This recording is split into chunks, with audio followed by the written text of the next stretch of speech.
अमोल, सध्या तिकडची रत्नागिरीतली पावसाची काय स्थिती आहे?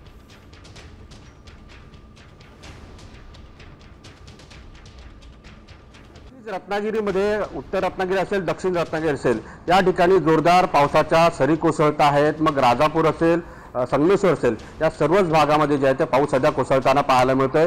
राजापूरमध्ये कोदवली नदीने इशारा पातळी ओलांडलेली आहे आणि पूरजन्य परिस्थिती या ठिकाणी निर्माण झालेली आहे।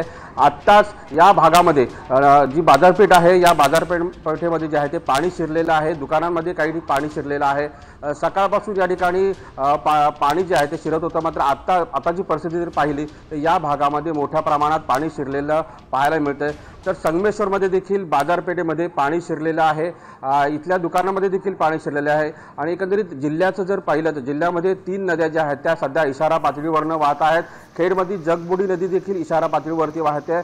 खेडमध्ये देखील सध्या पूरजन्य परिस्थिती काहीशी निर्माण झालेली आहे। खेडमध्ये मटन मार्केट जो परिसर आहे या भागामध्ये जे आहे ते पाणी शिरताना आता पाहायला मिळत आहे। तर राजापूरमधली कोदवली नदी देखील सध्या इशारा पातळीवरनं वाहते आहे। एकंदरीत पाहिलं तर रत्नागिरीमध्ये संगमेश्वर असेल, राजापूर असेल आणि खेड असेल, या भागामध्ये सध्या पूरजन्य परिस्थिती पाहायला मिळते। मात्र रत्नागिरी तालुक्याचा जर विचार केला, रत्नागिरी तालुक्यामध्ये सध्या पावसानं काहीशी उसंत घेतलेली पाहायला मिळते।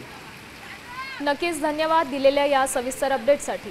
आपण पाहू शकतोय रत्नागिरीत पावसाने अक्षरशः बॅटिंग केली, त्याच्यामुळे रस्त्यावर आता नद्यांचं स्वरूप प्राप्त झालं।